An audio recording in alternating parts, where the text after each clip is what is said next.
وأصحابك يا سيدي يا خاتم النبيين. حمد و صلات کے بعد اللہ رب العالمین کا لاکھ لاکھ شکر اور مولا کریم کا بڑا ہی احسان ہے کہ جس رب کریم نے ہم گناہگاروں کو شکل انسانی میں پیدا فرمایا اور ہمیں طرح طرح کے انعامات اور اکرامات سے نوازا، بالخصوص ہماری ہدایت اور رہنمائی کے لیے ہمیں ایسے ہادی اور رہبر انبیاء کرام کی صورت میں، اولیاء کاملین کی صورت میں، علماء عاملین کی صورت میں، ائمہ دین متین کی صورت میں عطا فرمائے، جو ہر قدم پر امت مسلمہ کو دین کی، روحانیت کی، قرب الہی اور قرب مصطفیٰ کی طرف ہدایت کی رہنمائی کرتے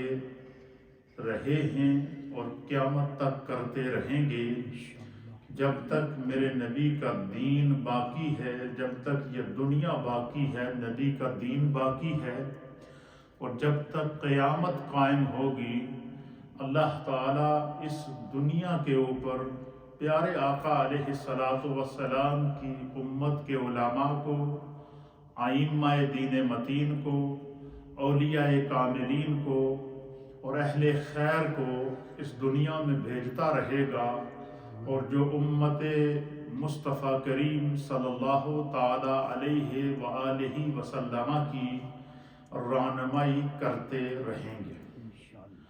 تعلیمات محبوب سبحانی، قطب ربانی، شہباز لامکانی الشیخ عبد القادر الجیلانی المعروف حضور غوث العظم رضی اللہ تعالی عنہ کا ایک محبتوں کا سلسلہ جاری ہے، اور غوث اعظم کی تعلیمات، آپ کے پیغامات، اور آپ نے جو انسانیت کی رہنمائی کی ہے، آپ نے جو تعمیر انسانیت فرمائی ہے، اور آپ نے جو بیرا روی کا شکار انسان جو اپنے رب کو بھول چکا تھا، آپ نے جس انداز سے اس انسان کی رہنمائی کی ہے، اگر ہم ان کو سمجھ جائیں تو قیامت تک کے لیے ہمارے لیے اس کے اندر ہدایت بھی موجود ہے، رحمت بھی موجود ہے، کرم اور فضل بھی موجود ہے، اور عطاؤں کی راہیں بھی موجود ہیں. حضرات محترم، حضرت سیدنا غوث اعظم رضی اللہ تعالی عنہ کو پیارے آقا علیہ السلام کی بارگاہ سے یہ اذن ملا، حکم ملا کہ آپ نے مخلوق خدا کی رہنمائی کرنی ہے، مخلوق خدا کو آپ نے دین حق اور راہ ہدایت کی طرف اور صراط مستقیم کی طرف گامزن کرنا ہے اور ان کی رہنمائی کرنی ہے. تو اللہ تعالیٰ نے حضرت سیدنا غوث اعظم رضی اللہ تعالی عنہ کے وجود کے اندر، آپ کے اقوال اور افعال کے اندر، آپ کی مجلس اور صحبت کے اندر وہ خیر رکھی کہ جو بھی آپ کی مجلس میں آتا، اللہ تعالیٰ اسے دنیا کی اور دین کی اور آخرت کی معرفت عطا فرماتا، اور وہ اپنے رب سے واصل ہو جاتا، اللہ سے اس کا قرب قائم ہو جاتا. اور آپ کی مجالس کی روحانیت کا یہ عالم تھا کہ آپ کی مجلس کے اندر علماء ہوتے تھے، اولیاء ہوتے تھے، صوفیاء ہوتے تھے، عامت الناس ہوتی تھی، اور ایک عجیب و غریب کیفیت اور منظر ہوتا تھا. اہل سیر نے لکھا ہے کہ ایک دن حضرت سیدنا غوث اعظم رضی اللہ تعالی عنہ واعظ فرما رہے تھے، اور آپ کے واعظ کے دوران ہزاروں کا اجتماع آپ کے سامنے تھا، اور آپ کے واعظ میں اس دور کے ایک عظیم ولی کامل حضرت سیدنا علی حیتی رضی اللہ تعالیٰ عنہ، بہت بڑے عظیم اولیاء اللہ اور بزرگوں میں آپ کا شمار ہوتا ہے. اہل سیر نے آپ کے احوال، آپ کی سلوک، کی منازل اور آپ کو اللہ اور اس کے رسول کی بارگاہ کا جو قرب حاصل تھا، اہل سیر نے اس کے اوپر پورا باقاعدہ لکھا ہے۔ تو حضرت غوث اعظم کی مجالس میں جہاں اور علماء ہوتے تھے، ائمہ ہوتے تھے، وہاں پر اولیاء کاملین کی بھی ایک عجیب و غریب رش ہوتا تھا، لیکن کسی کو پتہ ہی نہیں چلتا تھا کہ کون کیسے بیٹھا ہے اور کس کیفیت میں بیٹھا ہے۔ تو سرکار غوث اعظم رضی اللہ تعالیٰ عنہ درس دے رہے تھے اور آپ کا عنوان تھا نیکی ہمیشہ زندہ رہتی ہے۔ کیا عنوان یہ تھا کہ نیکی زندہ رہتی ہے، اور وہ بندہ مومن جو نیکی کرتا ہے، آپ نے فرمایا کہ نیکی اس کو بھی زندہ رکھتی ہے، چاہے وہ دنیا میں زندہ رہے یا نہ رہے، اس کی نیکی اس کو ہمیشہ زندہ رکھتی ہے۔ پھر آپ نے اسی درس کے اندر یہ ارشاد فرمایا کہ اللہ تعالیٰ نے سچائی کو ایک ایسا نور بنایا ہے کہ جو انسان سچائی کے دامن پر قائم رہتے ہوئے نیکی کی زندگی گزارتا ہے، اور نیکی جس کے وجود سے دوسروں کو فائدہ پہنچائے اور دوسروں تک خیر نیکی کا پیغام پہنچے، تو سرکار غوث اعظم رضی اللہ تعالیٰ عنہ فرماتے ہیں وہ انسان یہ سمجھ لے وہ اتنا خوش قسمت ہے کہ اللہ نے اس کے عمل کو زندہ کر دیا۔ کیا مطلب کہ کوئی اس کے لیے دنیا میں دعا کرنے والا ہو یا نہ ہو، اس کی اپنی زندگی میں کیا ہوا نیک عمل اس کے لیے دعا بن جائے گا، اس کی نیکی اس کے لیے زندہ رہ جائے گی۔ آپ اس موضوع پر درس دے رہے تھے، اچانک دوران درس آپ نے اپنا درس روک دیا، منبر سے آپ نیچے اترے اور درمیان میں ایک بزرگ بیٹھے ہوئے تھے، حضرت علی حیتی، تو جن کو دوران درس اونگ آ گئی اور وہ اتحیات کی حالت میں بیٹھے بیٹھے ان کی آنکھ لگ گئی، اور غوث اعظم منبر سے اترے اور مجلس سے گزرتے ہوئے جا کے ان کے پاس دست بستہ کھڑے ہو گئے اور آپ نے کچھ پڑھنا شروع کر دیا۔ ساری مجلس دیکھ رہی ہے، ہزاروں کا اجتماع ہے، عجیب و غریب کیفیت ہے۔ سرکار درس دیتے ہوئے آپ نے درس روک دیا اور مجلس میں جا کر ایک سامنے بزرگ کے سامنے کھڑے ہو گئے اور وہ مزے سے سو رہے۔ وہ جو سامنے بیٹھے ہوئے حضرت علی جن کے پاس غوث اعظم جا کر اس طرح دست بستہ کھڑے ہو گئے درس کے دوران، وہ سو رہے ہیں، غوث اعظم ان کے پاس جا کر کھڑے ہیں، اور عجیب کیفیت ہے۔ چند لمحے گزرے تو حضرت علی حیتی کی آنکھ کھلی، آپ کو جھٹکا لگا اور آپ کھڑے ہو گئے باادب اور کہا کہ حضور میں معذرت چاہتا ہوں، میری آنکھ لگ گئی تھی اور خواب میں نبی پاک کی بارگاہ میں پہنچ گیا۔ سبحان اللہ، سبحان اللہ۔ حضرت علی حیتی نے کیا فرمایا کہ میری آنکھ لگ گئی تھی اور خواب میں مجھے بارگاہ مصطفیٰ نصیب ہوئی اور سرکار کا دیدار نصیب ہوا۔ حضرت غوث اعظم فرماتے ہیں جبھی تو سرکار کی بارگاہ میں تھا تو اس لیے تو میں نے درس روکا ہے، تو میں نے سوچا میں بھی ذرا اس جلوے سے شاد کام ہو جاؤں، میں بھی دیدار کروں۔ سبحان اللہ، سبحان اللہ۔ اچھا، اب یہ واقعہ ہمارے علماء نے لکھا ہے، اہل سیر نے لکھا ہے، لیکن اس کے اوپر جو بات کمال، اس میں جو محبوبیت ہے، جو محبت ہے، جو سمجھنے کی بات ہے کہ اللہ کے حبیب علیہ السلام جس کو اپنا جلوہ عطا فرماتے ہیں، جس پر کرم فرماتے ہیں، جس پر رحمت فرماتے ہیں، اور جس حال میں چاہیں اس پر رحمت فرما دیں، یہ ان کی مرضی ہے۔ اب مجلس ایک ہے، مجلس ایک ہے، اسی مجلس میں حضرت علی حیتی کو عالم خواب میں دیدار مصطفیٰ ہو رہا ہے، اور اسی مجلس میں سرکار غوث اعظم کو عالم بیداری میں سرکار کا دیدار ہو رہا ہے۔ جو بات میں آپ کو سمجھانا چاہتا ہوں وہ یہ کہ ولی کی نگاہ کیسی ہوتی ہے۔ اسی لیے سرکار غوث اعظم رضی اللہ تعالیٰ عنہ فرماتے ہیں کہ میرے رب نے مجھے ایسی نظر کیمیا عطا فرمائی ہے، میرے رب نے مجھے ایسی نظر بینا عطا فرمائی ہے، میرے رب نے مجھے ایسی بصارت اور بصیرت عطا فرمائی ہے۔ آپ فرماتے ہیں نظر تو الی بلاد اللہ جمعا کخردلۃ علی حکم اتصالی۔ آپ فرماتے ہیں کہ جب اس زمین پر اپنی نظر کو دوڑاتا ہوں تو نظر تو الی بلاد اللہ جمعا، مشرق اور مغرب، شمال اور جنوب کے اندر، چاروں اطراف عالم اور اکناف عالم کے اندر جتنی بھی دنیا کے ملک ہیں آپ فرماتے ہیں میں ان کو چاہے وہ دیہات ہوں یا شہر ہوں یا گاؤں ہوں یا جنگل ہوں یا ویرانے ہوں یا سمندر ہوں یا نہریں ہوں، فرمایا تمام جہان جو خدا نے زمین کے اوپر پیدا کیے ہیں، نظر تو الی بلاد اللہ جمان، جب میں ان کی طرف نظر دوڑاتا ہوں تو ہر ایک کو آپ کی ہاتھ کی ہتھیلی پر دیکھتا ہوں۔ یہ ولی کی نظر ہے۔ آج کا دور زمانے کا ترقی یافتہ دور ہے۔ آج کے دور کے اندر سائنس نے کیا ترقی کی ہے، ہم یہاں بیٹھے ہوئے ہیں، یہ دیکھیں سامنے کیمرہ لگا ہے، یہ ہماری اس پروگرام کو کیا کر رہا ہے، لائیو کر رہا ہے، اور مشرق مغرب شمال جنوب پوری دنیا میں اس کو دکھایا جا رہا ہے۔ لیکن آج کے دور میں سائنس نے سیٹلائٹ کی مدد کے ساتھ، کیمرے کی مدد کے ساتھ، انٹرنیٹ کی مدد کے ساتھ یہ جانا کہ اگر انسان ایک جگہ بیٹھا ہو اور اس کو اگر کسی دوسرے مقام پر دکھانا مقصود ہو تو ممکن ہے۔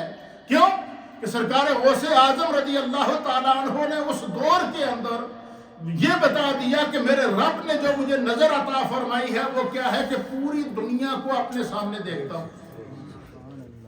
اب یہ ایک ولایت کی نظر ہے۔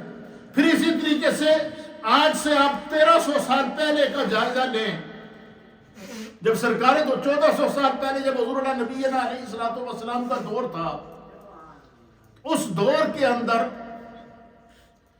جو سواری ہوتی تھی وہ گھوڑوں کے اوپر ہوتی تھی، اونٹوں کے اوپر ہوتی تھی، خچروں اور گدھوں کے اوپر ہوتی تھی، گاڑیوں کا تصور نہیں تھا، ٹرینوں کا تصور نہیں تھا، کاروں کا تصور نہیں تھا، بسوں کا تصور نہیں تھا۔ اور پھر انسان نے ترقی کی اور اس زمین کے اوپر گاڑیوں کے ذریعے اس نے سفر کرنا شروع کیا۔ پھر انسان نے عروج پکڑا اور وہ پھر ہوائی سفر شروع کر دیا۔ اب اس انسان سے پوچھو کہ بھائی تمہیں یہ تصور کس نے دیا، تو وہ بھی یہ پیش کرے گا، وہ کہے گا کہ ہمارے سامنے اللہ کے پیارے حبیب لبیب نبی رحمت کا سفر معراج موجود ہے، اور سفر معراج ہمیں یہ درس دے رہا ہے کہ اگر انسان فضاؤں کی طرف، آسمانوں کی طرف سفر کرنا چاہے تو اللہ تعالیٰ اس کے لیے سبب پیدا کر سکتا ہے۔ اور یہ جو دنیا جس کے اندر ہم رہ رہے ہیں یہ عالم اسباب ہے، اور عالم اسباب کے اندر کسی بھی کام کے لیے جب انسان کوشش کرے تو اللہ تعالیٰ اس کا سبب پیدا کر دیتا ہے۔ اس لیے فرمایا کہ جب بندہ بیمار ہو تو فرمایا کہ اسے چاہیے کہ وہ اپنا علاج کے لیے کوشش کرے، بیماری جتنی بھی لا علاج کیوں نہ ہو، بیماری جتنی بھی سخت کیوں نہ ہو، لیکن انسان کا کام ہے اس بیماری کا علاج تلاش کرنا۔ کیوں؟ اللہ کے حبیب نے فرمایا کہ اللہ تعالیٰ نے ہر بیماری کے لیے شفا اور علاج اور دعا پیدا کی ہے۔ تو سرکار غوث اعظم رضی اللہ تعالیٰ عنہ کہ نہیں اس دور کی، اب میں نے پچھلے درس میں آپ کی خدمت میں پیش کیا تھا کہ دیکھیں جب وہ درس دیتے تھے تو آپ کے سامنے ہزاروں کا اجتماع ہوتا تھا، ایک روایت کے مطابق 70,000 کا اجتماع ہوتا تھا، لیکن جب گفتگو کرتے کوئی سامنے ساؤنڈ سسٹم نہیں، کوئی سپیکر نہیں، کوئی آلات سسٹم نہیں، 2 فٹ کے فاصلے پہ جو بندہ بیٹھا ہوا وہی آواز سن رہا ہے، 70,000 فٹ کے فاصلے میں جو بیٹھا اس کے کان میں بھی وہی آواز جا رہی ہے۔ وجہ کیا ہے کہ اللہ کا ولی جب بولتا ہے تو وہ کائنات میں پھر اللہ تعالیٰ اس کی محتاجی کو ختم کر دیتا ہے۔ اسی طریقے سے جس طرح غوث اعظم کی قوت گویائی کا یہ عالم تھا کہ وہ جب آواز نکالتے تھے تو اللہ تعالیٰ ہوا کے دوش کو ان کے لیے آواز بنا دیتا تھا، اور وہ آواز جو ہے وہ دور اور قریب سب کے لیے یکساں پہنچتی تھی۔ اسی طریقے سے اللہ تعالیٰ نے اولیاء کاملین کو جو نظر عطا فرمائی ہوتی ہے وہ نظر بینا ہوتے ہیں، وہ نظر کیمیا رکھتے ہیں۔ اس لیے حضرت مولانا روم رحمت اللہ تعالیٰ علیہ فرماتے ہیں، آپ فرماتے ہیں جدو اولیاء اللہ دی مجلسی بیٹھو نا تو دل نو سنبھال کر بیٹھا کرو، اپنی سوچوں تے بھی کنٹرول رکھا کرو۔ کیوں؟ فرمایا خدا نے ان کو دسترس دی ہوتی ہے، فرمایا کہ وہم جواسیس القلوب، اے جڑے اولیاء اللہ ہوندے نے دلاں دے جاسوس ہوندے نے۔ کیا ہوتے ہیں یہ؟ دلاں کے جاسوس ہوتے ہیں۔ حضرت غوث اعظم کیا فرماتے ہیں کہ میں تمام جہان کو اپنے سامنے دیکھ لیتا ہوں۔ اس لیے آپ فرماتے ہیں کہ اب جو علماء نے اس پر بحث کی ہے کہ حضرت علی حیتی آپ کی مجلس میں بیٹھے سو رہے ہیں اور ان کو دیدار مصطفیٰ عالم خواب میں ہو رہا ہے، اور وہی مجلس ہے اور اسی مجلس میں میرے مصطفیٰ کا دیدار سیدنا غوث اعظم کو عالم بیداری کے اندر ہو رہا ہے۔ یہ نگاہ ولی ہوتی ہے. اس لیے ڈاکٹر علامہ محمد اقبال رحمۃ اللہ تعالیٰ علیہ نے اس طرف اشارہ دیا کہ نگاہ ولی میں وہ تاثیر دیکھی, نگاہ ولی میں وہ تاثیر دیکھی, بدلتی ہزاروں کی تقدیر دیکھی. سرکار غوث اعظم رضی اللہ تعالیٰ عنہ کیا فرماتے ہیں؟ آپ فرماتے ہیں نیکی ہمیشہ زندہ رہتی ہے, اور نیکی انسان کو کیا رکھتی ہے؟ بندہ مومن کو زندہ بھی رکھتی ہے. پھر اس کے اوپر آپ فرماتے ہیں کہ اے بندہ مومن, ہمیشہ نیکی پر قائم رہ اور سچائی پر قائم رہ, تو خود بھی باقی رہے گا, تیری نیکی بھی باقی رہے گی, تیری سچائی بھی باقی رہے گی. پھر اس کے اوپر فرماتے ہیں کہ کیوں؟ کہ میرے پیارے آقا علیہ الصلوۃ والسلام کا ارشاد ہے. اب یہاں پر غوث اعظم رضی اللہ تعالیٰ عنہ سرکار دو عالم صلی اللہ علیہ وسلم کی حدیث کو کوٹ کرتے ہیں. آپ فرماتے ہیں کہ میرے پیارے آقا علیہ الصلوۃ والسلام کی حدیث ہے, وعن انس بن مالک رضی اللہ تعالیٰ عنہ, حضرت سیدنا انس بن مالک رضی اللہ تعالیٰ عنہ اس حدیث کے راوی ہیں. آپ فرماتے ہیں کہ ان اللہ لا یظلم مؤمنا حسنۃ یؤتی بها فی الدنیا ویجزا بها فی الآخرہ. سب کہیں سبحان اللہ. آپ فرماتے ہیں کہ سرکار دو عالم صلی اللہ تعالیٰ علیہ وآلہ وسلم کی حدیث ہے, حضور نبینا علیہ السلام فرمایا کہ یقیناً اللہ تعالیٰ مومن کی کسی نیکی میں کمی نہیں کرتا. نیکی ایک ایسا نور ہے کہ جو جس بندے کو خدا نیکی کی توفیق عطا فرما دے, اور جس سے اللہ تعالیٰ چاہے کہ یہ اپنے سے اس سے نیک کام ہو اور یہ نیکی کرے اور اس کو اس نیکی کو انجام دے دے, تو حدیث کے مطابق, ایک حدیث کے مطابق حضور علیہ الصلوۃ والسلام نے فرمایا کہ بندہ مومن جب صرف نیکی کا ارادہ کرتا ہے, ابھی نیکی کی نہیں ہے, صرف ارادہ کیا ہے کہ میں نے نیک کام کرنا ہے, تو فرمایا اس کا ارادہ کرنا بھی نیکی ہے, اس کی ایک نیکی لکھ دی جاتی ہے. ابھی نیکی کی نہیں ہے, صرف ارادہ کرتا ہے, تو ارادہ کرنا بھی فرمایا ایک نیکی ہے, اللہ اس کی نیکی کو لکھ دیتا ہے. اور پھر جب بندہ مومن نیکی کر جاتا ہے تو اللہ فرشتوں سے فرماتا ہے کہ اس کی نیکی تو لکھ دو, لیکن اس کا اجر 10 گنا بڑھا کر لکھو, اس کو ایک کے بدلے میں 10 نیکیاں عطا فرماؤ. کیوں؟ کہ اس نے نیت کے ساتھ ارادتاً نیکی کی ہے. سرکار غوث اعظم فرماتے ہیں کہ بندہ مومن اپنے مزاج کو نیکی والا بنا, اپنے اخلاق کو نیکی والا بنا, اپنے کردار کو نیکی والا بنا, اپنی مجلس کو نیکی والا بنا, اپنی صحبت اور سیرت کو نیکی والا بنا. فرمایا کہ جب تو نیکی کی عادت پڑ جائے گی تمہارے, تو فرمایا تمہارے وجود کے اندر اللہ ایسی برکت پیدا فرمائے گا کہ لوگ تم سے خود بخود محبت کرنا شروع ہو جائیں گے. پھر تمہیں کسی سے کہ اپنی محبت اور اپنی جو ہے وہ شہرت کے تمہیں اشتہار لگانے کی ضرورت نہیں پڑے گی. کیا فرماتے ہیں؟ آپ فرماتے ہیں, اللہ فرماتا ہے کہ میرے مصطفیٰ فرماتے ہیں کہ ان اللہ لا یظلم مؤمنا حسنۃ یؤتی بها فی الدنیا ویجزا بها فی الآخرہ. آپ فرماتے ہیں کہ مومن کی کسی نیکی میں اللہ کمی نہیں فرماتا, نیکی کی بدولت مسلمان کو اللہ دنیا میں عافیت اور وسعت رزق عطا فرماتا ہے.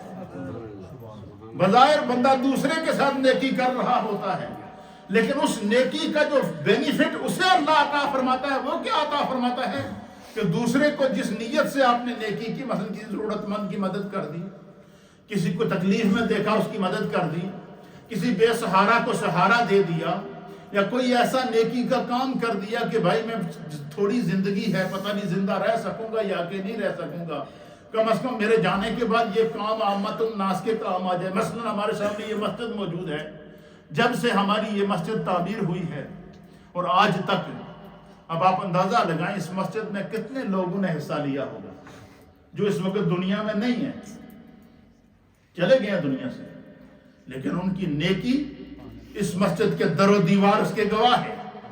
جو بھی نمازی آ کر یہاں سجدہ کرتا رہے گا, قیام کرتا رہے گا, تلاوت کرتا رہے گا, قیامت تک کے لیے اس کی ایک اینٹ لگانے والے کو ثواب ملتا رہے گا, کیونکہ وہ اپنے آپ سے نیکی کر کے گیا. اس لیے سرکار غوث اعظم رضی اللہ تعالیٰ عنہ فرماتے ہیں کہ بندہ مومن اپنے مزاج کو نیکی والا بنا، اپنی عادت کو نیکی والا بنا، اپنی گفتگو کو نیکی والا بنا، اپنی صحبت کو نیکی والا بنا۔ کیوں؟ تو فرمایا کہ اللہ تعالیٰ نیکی میں کسی قسم کی کمی نہیں کرتا، بلکہ اس میں برکات پیدا کر دیتا۔ مثلا ایک حدیث کے اندر حضور علیہ السلام نے فرمایا کہ اللہ کے راستے میں صدقہ کیا کرو، چاہے تمہیں ایک کھجور ہی کیوں نہ دینی پڑے۔ سرکار نے فرمایا کہ جو لوگ اللہ کے راستے میں صدقہ کرتے ہیں، جب قیامت کا دن ہوگا، ابو داؤد شریف کی حدیث ہے، قیامت کا دن ہوگا تو فرمایا کہ جب اس انسان کو اللہ کی بارگاہ میں حساب و کتاب کے لیے لایا جائے گا تو اس کے سامنے نور کے پہاڑ چل رہے ہوں گے، اور اس طرح چل رہے ہوں گے جس طرح کہ آسمانوں کے اوپر بادل چلتے ہیں۔ جب آسمانوں سے بادل چڑھیں تو جس وقت بادل جب وہ آوازیں دیتے ہیں، گڑکتے ہیں بادل، آپ نے دیکھا ہوگا جب تیز ہوائیں چلتی ہیں، ادھر کے بادل ادھر جاتے ہوئے نظر آتے ہیں، ادھر کے بادل ادھر جاتے ہوئے نظر آتے ہیں یا نہیں آتے ہیں؟ حضور نے فرمایا اسی طرح بندہ مومن جب اللہ کی بارگاہ میں حاضر ہوگا، اس کی نیکیوں کا حساب و کتاب ہو رہا ہوگا، اور جب وہ اللہ کی بارگاہ میں آئے گا نا، اس کو لایا جائے گا، فرمایا اس کے سامنے ایک نور کے پہاڑ چل رہے ہوں گے، تو وہ فرشتوں سے پوچھے گا کہ یہ اتنا نور اور یہ پہاڑ بادلوں کی مانند میرے ساتھ چل رہے ہیں، یہ کیا ہے؟ حضور فرماتے اسے بتایا جائے گا کہ اے اللہ کے بندے، یہ تیری دنیا میں اپنے ہاتھ سے کی ہوئی وہ نیکیاں ہیں جن کو اللہ نے برکت پیدا کی ہے، اور وہ اب تیرے نامہ اعمال کو بھاری کریں گے۔ غوث اعظم فرماتے ہیں کہ سرکار دو عالم صلی اللہ تعالیٰ علیہ وسلم نے فرمایا کہ اللہ تعالیٰ کہ مومن کی کسی نیکی میں اللہ کمی نہیں فرماتا، نیکی کی بدولت مسلمان کو دنیا میں عافیت اور وسعت رزق عطا کی جاتی ہے، اور آخرت میں اللہ تعالیٰ وَيُجْزَى بِهَا فِي الْآخِرَةِ، اور اللہ تعالیٰ اس نیکی کا آخرت میں بھی اجر عطا فرماتا ہے۔ کیا مطلب؟ اب یہ ڈبل بینیفٹ ہے نیکی کا۔ ڈبل بینیفٹ کیا ہے کہ جب بندہ دنیا میں نیکی کرتا ہے تو حضور فرماتے ہیں کہ اس نیکی کا دنیا کے اندر جو خدا اس کو صلہ عطا فرمائے گا وہ کیا ہوگا؟ اللہ اس کے رزق میں وسعت پیدا کرے گا، خدا اس کو تنگی اور محتاجی سے محفوظ رکھے گا، اللہ رب العالمین اس کے لیے آسانیاں پیدا کرے گا، خدا اس سے آزمائشوں سے بچا کے رکھے گا، اور جب وہ آزمائشوں سے بچے گا تو یہ فرمائے یہ نیکی کا دنیاوی فائدہ ہے، اور نیکی کا اخروی فائدہ کیا ہے؟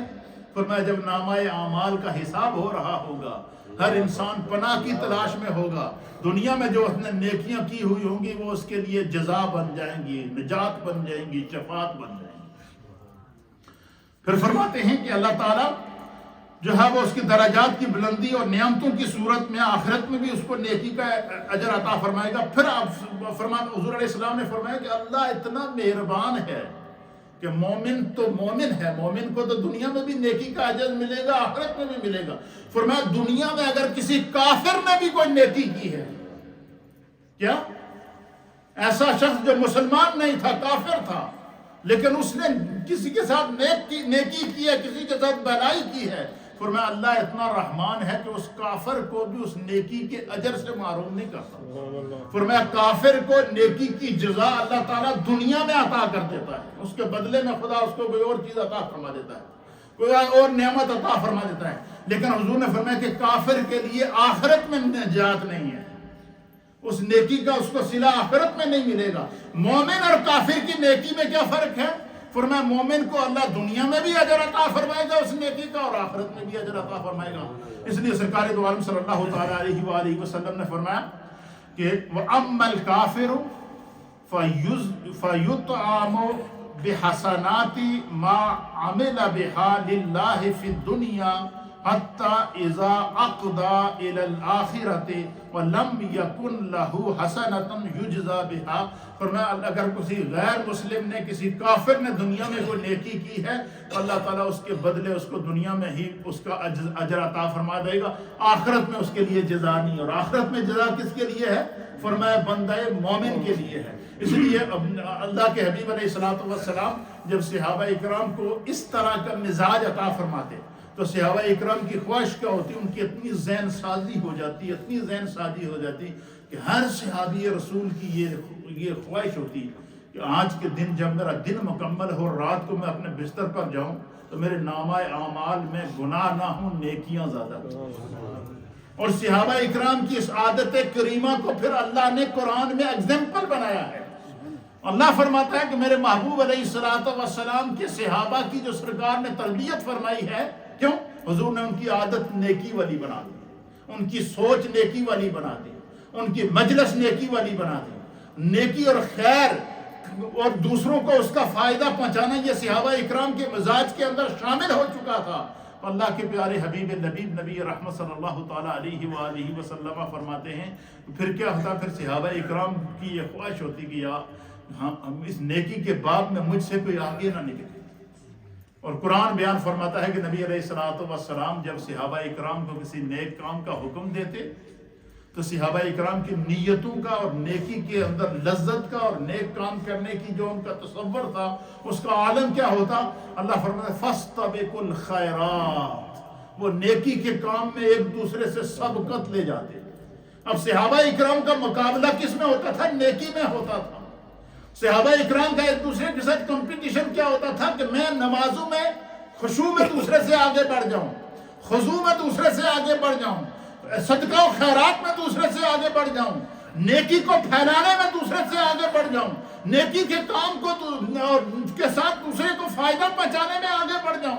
فرمایا صحابہ اکرام کا یہ پوزیشن ہوتی تھی کہ وہ حساب کرتے تھے دن بھر کہ مجھ سے آج کوئی ایسا کام تو نہیں ہو گیا کہ مجھ سے جو ہے وہ گناہ کا کام ہو گیا۔ تو سرکار غوث اعظم رضی اللہ تعالیٰ عنہ فرماتے ہیں کہ اے بندہ مومن، اپنے مزاج کو جب تو نیکی والا بنائے گا تو فرمایا نیکی تمہیں بھی زندہ رکھے گی، تیرے عمل کو بھی زندہ رکھے گی۔ تو اگر دنیا سے چلا بھی گیا تو تیری نیکی تمہارا جو ہے وہ تمہیں زندہ رکھے گی اور تمہارے عمل کو زندہ رکھے گی۔ اس لیے فرمایا کہ دنیا میں جب رہو تو ایسے کام کر کے جاؤ، ایسے نقوش چھوڑ کے جاؤ کہ کہنے والا یہ کہے کہ دنیا سے یہ بندہ گیا ہے یہ بڑا نیک تھا۔ اس لیے حضور علیہ السلام نے فرمایا کہ جب تم نماز پڑھو، اللہ تعالیٰ نے 5 وقت کی نماز تم پر فرض کی ہے، تو حضور نے فرمایا کہ عادت بناؤ کہ نماز کو آ کر مسجد میں جماعت سے پڑھو۔ کیا کرو؟ مسجد میں آ کر نماز پابندی سے پڑھنے کی عادت بناؤ۔ اور حضور نے فرمایا کہ جڑا بندہ 5 وقت کی نماز آ کے مسجد میں پڑھتا ہے نا، اب ظاہر ہے ایک بندہ جڑا پکا نمازی ہے وہ جب اپنے گھر سے نماز پڑھنے نکلتا ہے تو محلے والے دیکھتے ہیں اسے یا نہیں دیکھتے؟ راستے میں جاننے والے اسے ملتے ہیں یا کہ نہیں ملتے؟ دیکھنے والے دیکھتے ہیں کہ یہ بندہ ہر روز اس ٹائم پر یہاں سے گزرتا ہے، یہ کہاں جا رہا ہے؟ مسجد میں جا رہا ہے، نماز پڑھنے جا رہا ہے۔ نبی علیہ السلام نے فرمایا کہ جب کسی شخص کو 5 وقت میں آتے جاتے مسجد میں دیکھو تو حضور نے فرمایا اور کچھ کرو یا نہ کرو اس کے ایمان کی گواہی دو۔ کیا کرو؟ اس کے ایمان کی گواہی دو کہ یہ مسلمان ہے۔ فرمایا کہ جس کے ایمان کی عامت الناس گواہی دیں گے تو فرمایا اس کے ایمان کی جزا بھی اللہ تعالیٰ اس کے مطابق اس کو عطا فرمائے گا۔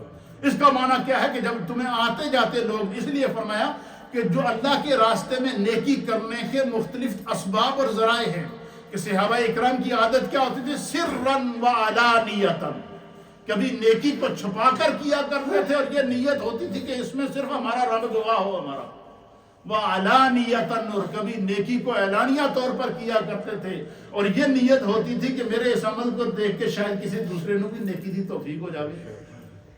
اس لیے نیکی کو اعلانیہ کرنا یا نیکی کو چھپا کر کرنا، نیت دونوں کے اندر اچھی ہونی چاہیے۔ اور حضرت غوث اعظم رضی اللہ تعالیٰ عنہ فرماتے ہیں کہ نیکی کیا کرتی ہے؟ یہ انسان کو ہمیشہ زندہ رکھتی ہے، تابندہ رکھتی ہے، پائندہ رکھتی ہے۔ پھر اسی طریقے سے آپ فرماتے ہیں حضرت انس بن مالک رضی اللہ تعالیٰ عنہ کی یہ حدیث تھی جو آپ کے سامنے پیش کی گئی آخری بار۔ پھر آپ فرماتے ہیں کہ